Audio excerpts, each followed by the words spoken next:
রোজার সামনে রেখে চট্টগ্রামে ছোলা, চিনি, ডাল সহ প্রয়োজনীয় পণ্যের পর্যাপ্ত সরবরাহ রয়েছে।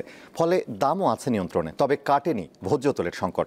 চট্টগ্রাম বন্দর কর্তৃপক্ষ অবশ্য জানিয়েছে, গত 2 মাসে আমদানি হয়েছে 3,62,000 মেট্রিক টন অপরিশোধিত তেল।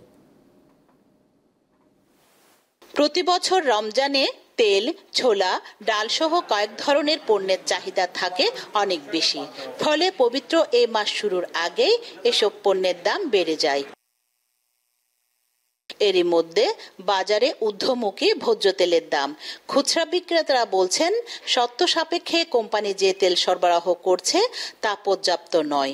এই অবস্থায় অস্বস্তিতে ক্রেতারা।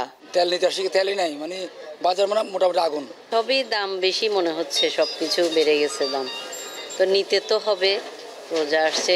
যেহেতু কোলা তেলের দাম বেশি, 190 টাকা যদি লিটার হয়, ওরা 173 টাকা কেন প্যাকেট করবে? এটা একটা ব্যাপার আছে, সম্ভবতা নেই, সেই জন্যই তো সংকট। তবে ছোলা, চিনি, ডাল সহ রোজার অন্যান্য উপকরণের সরবরাহ পর্যাপ্ত থাকায় দাম নিয়ন্ত্রণে আছে। যারা সাধারণ ব্যবসায়ী আছে, ওরা 5 কন্টেনার 10 কন্টেনার এভাবে করে মাল নিয়ে আসছে, সে কারণে মালের আপনার ওই চাহিদার তুলনায় মাল বেশি আসছে, সেই জন্য মাল দাম কমে যাচ্ছে। চট্টগ্রাম বন্দরের তথ্য অনুযায়ী জানুয়ারি-ফেব্রুয়ারিতে চট্টগ্রাম বন্দর দিয়ে আমদানি হয়েছে 3,62,000 মেট্রিক টন অপরিশোধিত ভোজ্য তেল।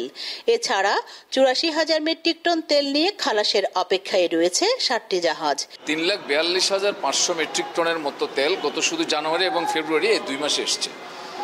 এর বাইরেও আমাদের আউটার অ্যাঙ্কারেজে বর্তমানে 7টা জাহাজ আছে, যেগুলোতে প্রায় 84,000 মেট্রিক টন ভোজ্য তেল আছে। এগুলা পর্যাপ্ত এবং গতবারের সাথে যদি আমরা তুলনা করি তাহলে 4 to 5% বেশি এসছে। গত 2 মাসে চট্টগ্রাম বন্দরের মাধ্যমে ছোলা আমদানি হয়েছে 2,05,000 মেট্রিক টন, মটর 1,86,100 মেট্রিক টন, মসুর ডাল আমদানি হয়েছে 1,31,103 মেট্রিক টন। রুনা আনসারি, দীপ্ত সংবাদ, চট্টগ্রাম।